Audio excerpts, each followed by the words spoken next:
Halo, Assalamualaikum. Nah, anak-anak, sekarang Ibu ingin mengajak kalian untuk mengenal lebih dekat lagi tentang kimia. Namun, sebaiknya kalian menyimak terlebih dahulu video yang berjudul Ruang Lingkup Kimia. Karena ada beberapa penjelasan yang harus kalian ketahui terlebih dahulu sebelum kalian menonton video ini. Nah, materi pertama yang akan kalian pelajari di dalam video ini adalah tentang hakikat ilmu kimia. Ilmu kimia.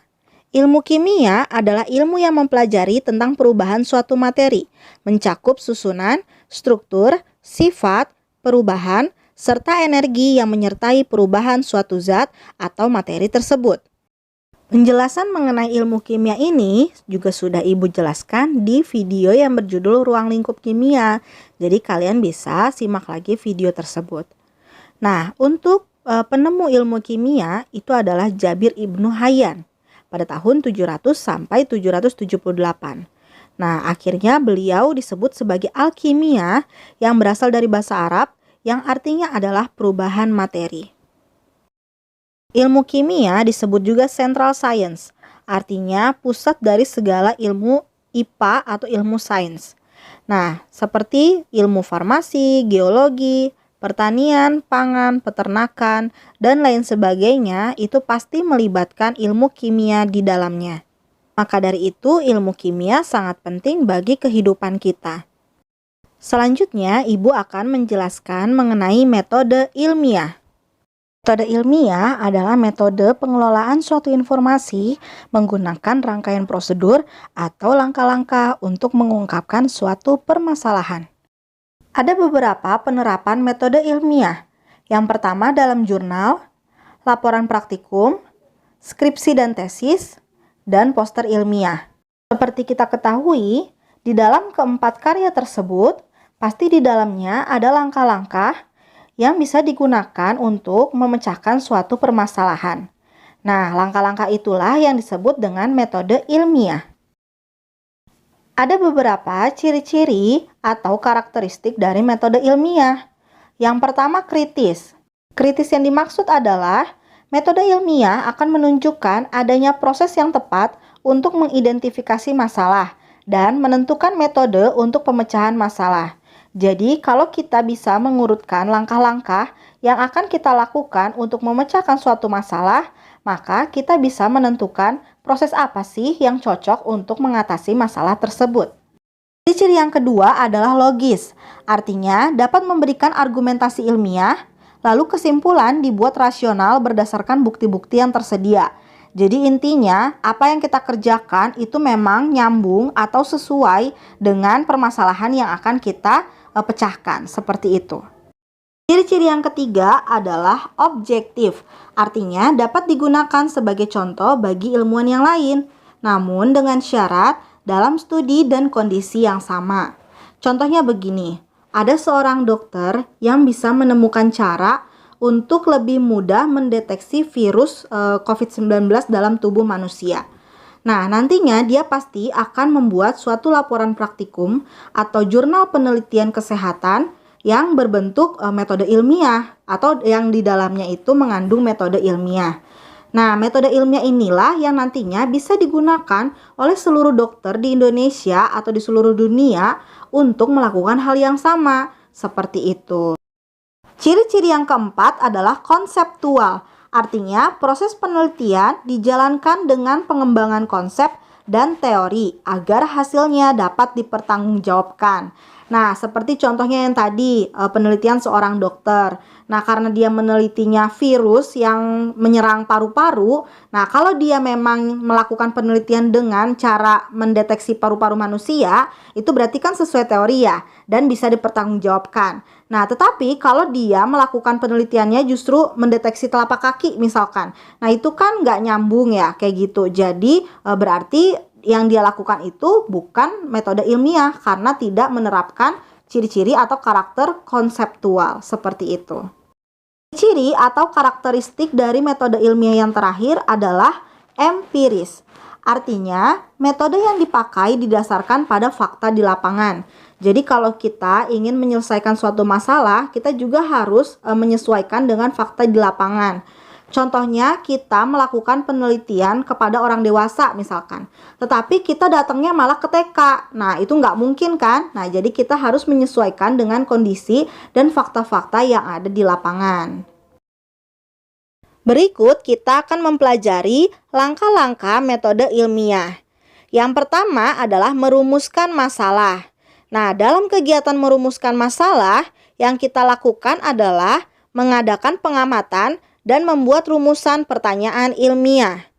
Sebagai contoh, misalnya kalian ingin melakukan penelitian untuk mendeteksi kandungan timbal di dalam gorengan yang dijual di pinggir jalan. Nah, hal yang pertama yang harus kalian lakukan pastinya adalah membeli gorengan tersebut. Nah, itu adalah contoh dari kegiatan mengadakan pengamatan.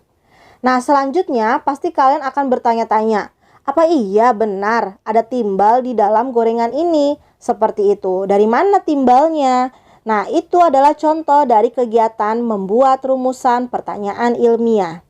Selanjutnya adalah merumuskan hipotesis, artinya membuat jawaban sementara. Nah, untuk kasus yang tadi, pastinya setelah bertanya-tanya, kalian nantinya akan membuat jawaban sendiri. Apa timbalnya itu berasal dari asap kendaraan bermotor ya? Atau dari asap pabrik yang ada di sebelahnya ya? Atau dari debu-debu yang berterbangan? Nah, jawaban-jawaban seperti itu adalah jawaban sementara atau yang biasa disebut hipotesis. Nah, langkah-langkah selanjutnya adalah eksperimen. Yang pertama, menetapkan variabel penelitian. Pastinya kita akan menetapkan bahwa yang akan kita teliti adalah si gorengan yang tadi.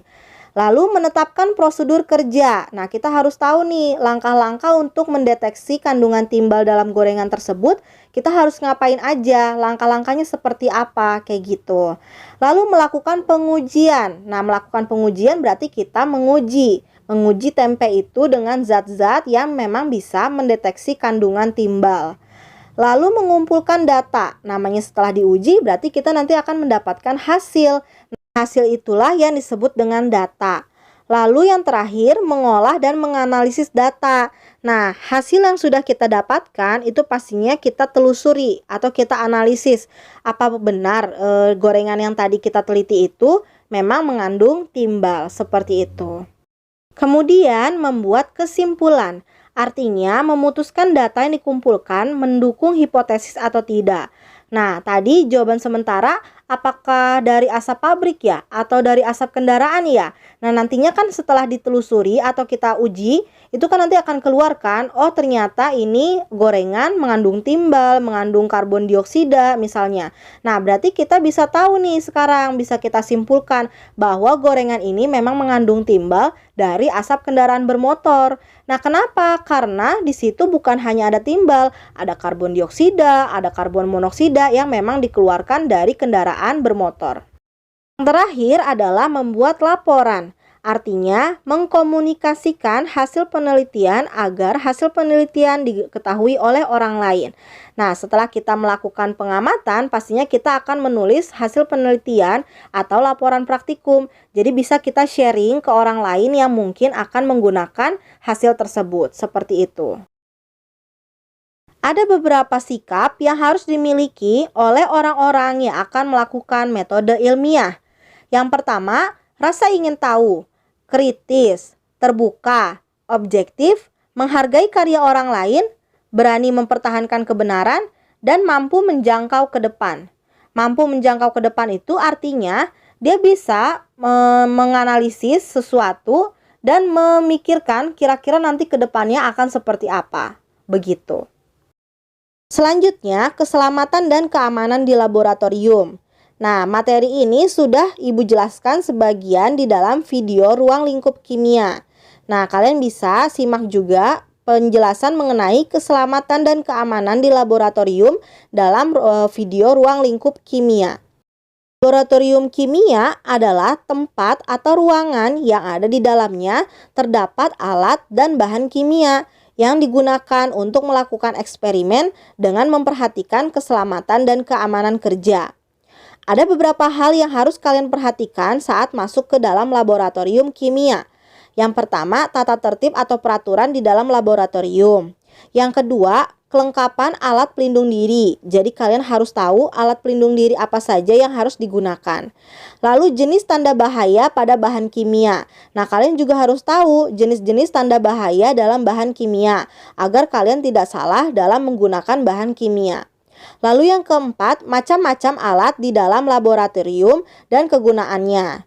Nah, yang kelima, penanganan kecelakaan dan penataan bahan-bahan kimia serta peralatannya.